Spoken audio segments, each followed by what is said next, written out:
Have you ever witnessed a story of resilience that left you speechless? Kendra Williams rolled her wheelchair through Cedar Ridge High's hallways, 6 months into recovery from the car accident that had changed everything. As the new black girl in the predominantly white school, she'd expected stares, but not the cruel bullying that followed when Dylan Reeves and his friends cornered her in the parking lot. They yanked her from the chair and left her helpless on the asphalt while they rode around in circles, thinking there would be no consequences. But what Dylan didn't know was that before her accident, Kendra had been a martial arts prodigy trained by her father, a former Army combat instructor. And soon the bullies would learn a very painful and costly lesson. Before we go any further, comment where in the world you are watching from, and make sure to subscribe because tomorrow's story is one you don't want to miss on Dark Threads. The wheelchair's rubber wheels squeaked against the polished linoleum as Kendra Williams navigated through the crowded hallway of Cedar Ridge High School. 6 months ago, she would have been walking these halls on her own 2 feet, probably running late to first period like half the other students rushing past her now. 6 months ago, everything had been different. The car accident played in her mind sometimes when she least expected it, the screech of brakes, the moment of weightlessness, then nothing until she woke up in the hospital with her parents' worried faces hovering over her. The doctors had explained about her spinal injury with careful clinical words that somehow made the reality easier and harder to accept at the same time. "Excuse me." "Sorry," she murmured as a group of students blocked her path, too absorbed in their conversation to notice her trying to get through. They shuffled aside with distracted apologies, and Kendra continued toward her locker, taking in the social landscape of her new school. Cedar Ridge was different from her old school in Richmond. Bigger, wider, with hallways that seemed designed to showcase the athletic trophies lining every available wall space. Students moved in clearly defined groups, the athletes with their Letterman jackets, the theater kids clustered around bulletin boards, the academic overachievers already buried in textbooks despite it being only the second week of school. "That's her," she heard someone say behind her, not quite quietly enough. "The new girl in the wheelchair." Kendra's hands tightened on her wheels, but she kept moving, pretending she hadn't heard. She'd gotten used to being noticed for all the wrong reasons since the accident, but it still stung. Think she was born like that or what? Probably a car accident or something. "My mom said her dad works security now at some office building." The voices belonged to 3 boys leaning against a row of lockers, and despite herself, Kendra glanced over. The tallest one had the easy confidence of someone who'd never doubted his place in the world. Broad shoulders, perfectly styled brown hair, and a smirk that suggested he found most things around him amusing. His Letterman jacket marked him as football, probably varsity, based on how the younger students gave him space. "Dylan, come on. Don't be a jerk," said one of his companions, though his tone suggested he didn't really mean it. "What?" "I'm just asking questions, Connor. It's called being curious about our new classmate." Dylan's voice carried that particular brand of fake innocence that Kendra recognized from years of martial arts training, the tone people used right before they tried to get away with something. She reached her locker and began working the combination, hyper-aware of their continued conversation. "Besides," Dylan continued, his voice dropping just enough to seem conspiratorial while remaining perfectly audible. "I bet she gets all kinds of special treatment now. Probably gets extra time on tests. First pick of parking spots, teachers going easy on her because they feel sorry for her." "Dude, that's messed up," the third boy said. But he was laughing. "What's messed up, Tyler?" "I'm just saying if I had to be in a wheelchair, I'd totally milk it for everything it was worth. Get out of gym class, skip assemblies because of accessibility issues, maybe even get into college easier because of diversity quotas." Kendra's jaw clenched as she pulled her chemistry textbook from her locker. These were the kinds of comments that made her want to stand up and walk over there to show them exactly what she thought of their assumptions, but she couldn't stand up. And that was the whole point of their casual cruelty. "I heard her family moved here because her dad lost his job," Connor added. Like maybe he was drunk driving when they crashed or something. That was it. Kendra spun her chair around to face them, her dark eyes flashing with controlled anger. "My father has never had a drink in his life," she said clearly, her voice cutting through their conversation. "And I can hear everything you're saying." The 3 boys looked genuinely surprised that she'd spoken up. Dylan recovered first, that smirk spreading wider across his face. Hey, sorry about that. We didn't mean anything by it. Just, trying to figure out the new dynamics around here. He spread his hands in a gesture that was probably meant to look apologetic, but came across as condescending.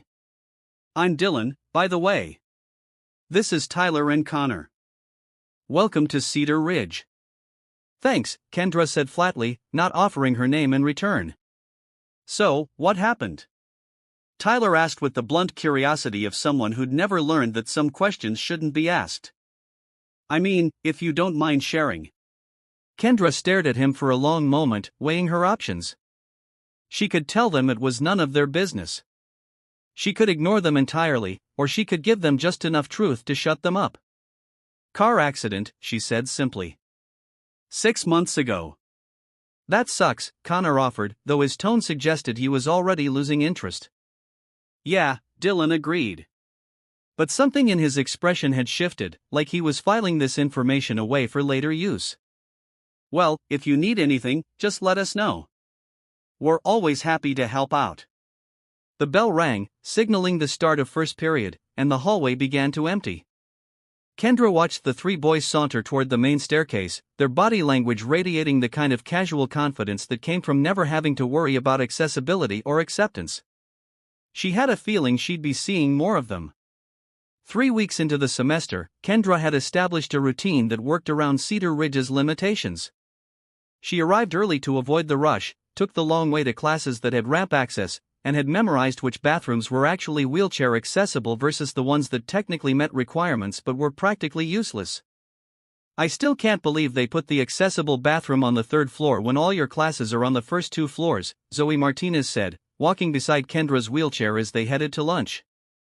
Zoe had transferred from California the same week as Kendra, and their shared outsider status had quickly developed into genuine friendship. It's fine, Kendra replied, though they both knew it wasn't. I've gotten good at planning ahead. That's not the point. You shouldn't have to plan your entire day around basic human needs because this place was designed by people who never considered that disabled students might want to attend. Kendra appreciated Zoe's anger on her behalf, but she'd learned to pick her battles. Some things were worth fighting for, and others were just the reality of navigating a world that hadn't been built with her in mind. They were passing the main staircase when Dylan's voice carried down from the 2nd floor landing. Heads up, incoming wheelchair traffic. Make sure you're not blocking the ramp. Kendra looked up to see Dylan, Tyler, and Connor descending the stairs. Dylan's comment had been loud enough for half the hallway to hear, delivered with that same fake, helpful tone he'd used during their first encounter. Thanks for the public service announcement, Zoe called back, her voice dripping with sarcasm. Just looking out for everyone's safety, Dylan replied as they reached the bottom of the stairs. Don't want any accidents. The word accidents hung in the air with deliberate weight. Tyler snickered and Connor looked uncomfortable but said nothing. You know what? Zoe started, taking a step toward them. But Kendra reached out and touched her arm. It's not worth it, Kendra said quietly. Actually, I think your friend here has the right idea, Dylan said, moving to block their path to the cafeteria, standing up for what's right and all that. Very admirable. Move, Kendra said simply. Of course. Of course. Wouldn't want to be accused of discrimination or anything. Dylan stepped aside with exaggerated courtesy, but Tyler positioned himself directly in front of Kendra's wheelchair. Oops, sorry, didn't see you there, Tyler said with mock innocence as Kendra had to stop short. Probably should get one of those little flags they put on bicycles, Connor added, finally joining in. You know, for visibility. Kendra felt the familiar burn of controlled rage building in her chest. These weren't random acts of thoughtlessness. They were calculated moves designed to humiliate her while maintaining plausible deniability. If she complained, they could claim it was all just misunderstandings. Tyler, move, Zoe said, her voice sharp with warning. What? I'm just standing here. Tyler spread his arms innocently. It's a free country. I can stand wherever I want. Not if you're deliberately blocking someone's path, Kendra said, her voice steady despite the anger simmering beneath the surface. Deliberately? That's a pretty serious, Kendra replied calmly. Better than fine, actually. Ms. Rodriguez noticed something that made her do a double take. You're standing. Yes, ma'am. I've been working on my recovery. The teacher's gaze moved to the three boys, then to Zoe's phone, then back to Kendra. The pieces were falling into place, and she didn't like the picture they formed. Miss Martinez, she said to Zoe, I trust you have documentation of whatever happened here. Zoe nodded eagerly. Yes, ma'am. Everything. Dylan's face went white as he realized the implications. Video evidence of three boys attacking a disabled girl, even one who could defend herself, wasn't going to be explained away as a misunderstanding. All of you, Ms. Rodriguez said with quiet authority, are coming with me to the office. Now, as they made their way back toward the school building, Kendra walking steadily beside her retrieved wheelchair, the three boys trailing behind like defeated soldiers, Dylan finally understood that this wasn't just about losing a fight. He'd lost everything. The walk back to the school building felt surreal to Kendra. Her adrenaline was still coursing through her system, her hands trembling slightly from the confrontation, but her steps were steady and sure. Behind her, Dylan nursed his bloody nose while Tyler and Connor limped along in defeated silence. Ms. Rodriguez led them directly to the main office, where the evening custodial staff looked up in surprise at the unusual procession. The fluorescent lights seemed harsh after the dim parking lot, casting everything in stark relief. Mrs. Patterson, Ms. Rodriguez called to the secretary, who was preparing to leave for the day. I need you to contact Principal Hayes immediately, and we'll need to reach the parents of these 4 students. Vice Principal Johnson emerged from his office, having heard the commotion. His expression immediately shifted to one of controlled annoyance when he saw the group. What's going on here? He asked, his tone suggesting this was an unwelcome interruption to his evening routine. There was an altercation in the parking lot, Ms. Rodriguez replied. Miss Martinez has it recorded. Johnson's eyes flicked to Zoe's phone, and Kendra caught a flash of concern cross his features. I'm sure it's just another misunderstanding. You know how these things can get blown out of proportion. Show him, Ms. Rodriguez said to Zoe. As the video played, Johnson's expression grew increasingly uncomfortable. Kendra watched him carefully, noting how he winced when Dylan yanked her from the wheelchair, how his jaw tightened when the boys advanced on her. Well, Johnson said when it ended, his voice carefully neutral. This is certainly unfortunate, but it looks like Miss Williams handled herself quite well. No real harm done. No real harm done. Ms. Rodriguez's voice rose with disbelief. They assaulted her. Now, let's not be dramatic. These are good kids who got carried away. I'm sure we can handle this with a simple disciplinary meeting. The office door burst open, and Principal Hayes strode in, his expression already grim from Ms. Rodriguez's urgent phone call. He was a tall, thin man who'd been principal for 15 years and prided himself on knowing everything that happened in his school. Where's this video I need to see? He demanded without preamble. Johnson stepped forward quickly. Principal Hayes, I think we can handle this situation without show me the video. Hayes cut him off, his tone brooking no argument. As Hayes watched the footage, his expression grew darker with each passing second. When Dylan yanked Kendra from her wheelchair, Hayes's hands clenched into fists. When the boys taunted her about faking her disability, his face flushed with anger. This is unacceptable, he said when it ended. Completely unacceptable. Sir, Johnson interjected. I think if we look at this objectively, it's really just a case of teenage emotions getting out of hand. These boys have excellent records. Excellent records. Hayes turned to his vice principal with barely controlled fury. Mr. Johnson, are you telling me this is the first time you've dealt with complaints about these students harassing Miss Williams? The silence that followed was deafening. Johnson's face went pale as he realized the trap he'd walked into. Well, there have been some minor incidents, but nothing that rose to the level of minor incidents. Kendra spoke for the first time since entering the office. I reported them stealing my wheelchair months ago. You told me it was just boys being boys. Hayes's attention snapped to Kendra, then back to Johnson. You've been covering this up. I wasn't covering anything up, Johnson said defensively.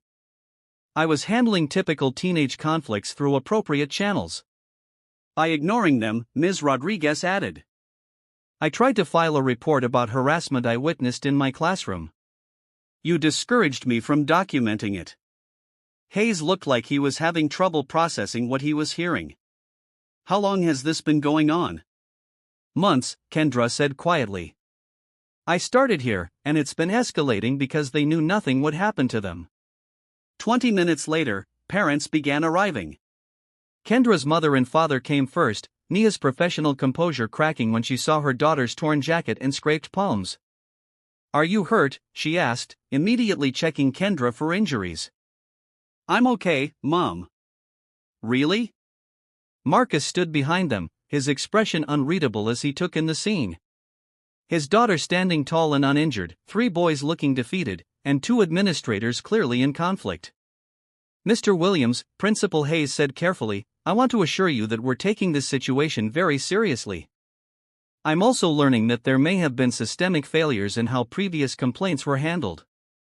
Johnson shifted uncomfortably as Dylan's parents arrived. His father, a large man in an expensive suit, who immediately began demanding explanations. This is clearly a case of self-defense, Dylan's father declared loudly. My son was attacked.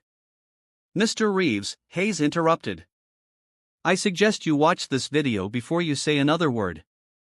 As the parents watched the footage, the room's atmosphere grew increasingly tense. Dylan's mother gasped. Tyler's father cursed under his breath. Connor's mother stared in horrified disbelief. This is assault, Hayes said when it ended. Against a student my administration apparently failed to protect. Johnson tried one last deflection. Now, let's not get ahead of ourselves. These are good kids who made a mistake. Stop talking, Hayes commanded, his voice cutting through the room like a blade. You're done handling this situation. You're done handling any situation involving student safety. The weight of those words settled over everyone present. Johnson's face went white as he realized his career was effectively over.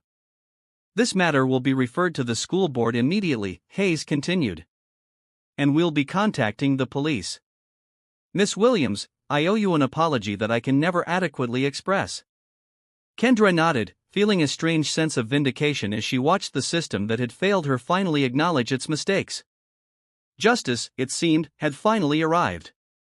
3 weeks later, Kendra walked through the hallways of Cedar Ridge High School with a confidence that radiated from every step. She still used her wheelchair when she needed it for longer distances or when fatigue set in.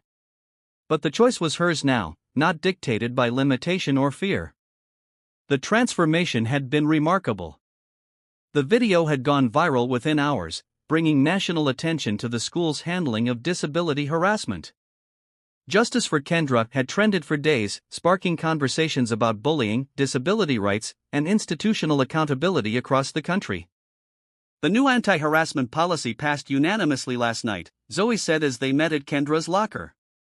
My mom said the school board meeting was packed. Good, Kendra replied, pulling out her chemistry textbook. Maybe some real changes will finally stick. The aftermath had been swift and comprehensive. Dylan, Tyler, and Connor had been expelled and faced assault charges that would follow them to any school they tried to attend. Vice Principal Johnson had been terminated immediately, his 20-year career ending in disgrace. Principal Hayes had implemented sweeping policy changes and hired an outside consultant to review the school's entire approach to student safety. How does it feel? Zoe asked as they walked toward class. How does what feel? Being the girl who changed everything. Kendra considered the question. Around them, students moved through the hallways with a different energy than before. There was more awareness, more respect, more understanding that actions had consequences. Teachers were more vigilant, administrators more responsive, and students more willing to speak up when they witnessed harassment. It feels like I can finally breathe, she said. Ms. Rodriguez had been promoted to vice principal, her first act being the establishment of a student advocacy program. She waved at them from her new office, a genuine smile lighting up her face. Miss Williams, she called out. The reporter from Channel 7 confirmed your interview for this afternoon. Are you ready? Kendra nodded. She becomes something of a reluctant spokesperson for disability rights, fielding interview requests from across the country. The attention was overwhelming sometimes, but she understood the importance of her story, reaching other students who might be suffering in silence. During lunch, Kendra sat with a group that had grown considerably over the past few weeks. Students who had previously been afraid to associate with her now sought out her friendship, drawn by her strength and authenticity. But it was the letter in her backpack that meant the most to her. "Read it again," Zoe urged. Kendra pulled out the handwritten note from a middle school student in Texas whose video message had gone viral in response to hers. The girl had been facing similar harassment and had used Kendra's story as inspiration to speak up to her own administration. "Dear Kendra," she read aloud, "because of you, I found my voice. Because of you, I'm not hiding anymore. Because of you, 3 bullies at my school are facing consequences for the first time. Thank you for showing me that we don't have to stay victims. We can become warriors." That's the 15th letter this week, Zoe observed. "I know. It's incredible." After school, Kendra found her parents waiting in the parking lot, the same parking lot where everything had changed 3 weeks ago. But instead of being a place of trauma, it had become a symbol of her transformation. "How was the interview?" Marcus asked as she approached. "Good." The reporter asked tough questions, but fair ones. "Any word on the college scouts?" Nia inquired. Kendra's newfound fame had attracted attention from adaptive sports programs across the country. 3 universities had already reached out about martial arts scholarships, recognizing not just her physical abilities, but her character and determination. "Virginia Tech called this morning," Kendra said with a smile. "They want to fly me out for a campus visit." As they drove home, Kendra reflected on the journey that had brought her to this point. 6 months ago, she'd been broken physically, emotionally, spiritually. The accident had taken so much from her, and the bullying had threatened to take even more. But sitting here now, stronger than she'd ever been, surrounded by family who loved her and friends who respected her, she realized something profound. She hadn't just survived her challenges. She'd transformed them into purpose. "You know," she said as they pulled into their driveway, "I used to think the accident was the worst thing that ever happened to me. And now?" Marcus asked. "Now, I think it was the thing that showed me who I really am. That even broken, I can become unbreakable." That evening, as Kendra worked through her physical therapy routine in the garage, she caught sight of herself in the mirror. She saw someone who had faced impossible odds and emerged victorious. Someone who had turned victimhood into advocacy, pain into purpose, silence into strength. She was Kendra Williams. She was a survivor, a fighter, and a voice for those who couldn't yet find their own. And she was exactly where she belonged, standing tall, speaking truth, and proving that sometimes the most powerful response to cruelty is simply refusing to be broken by it. The girl who had once been defined by her wheelchair now defined herself by her unbreakable spirit. I hope you enjoyed that story on Dark Threads. Please like the video and subscribe so that you do not miss out on the next one. In the meantime, I have handpicked 2 stories for you that I think you will enjoy. Have a great day.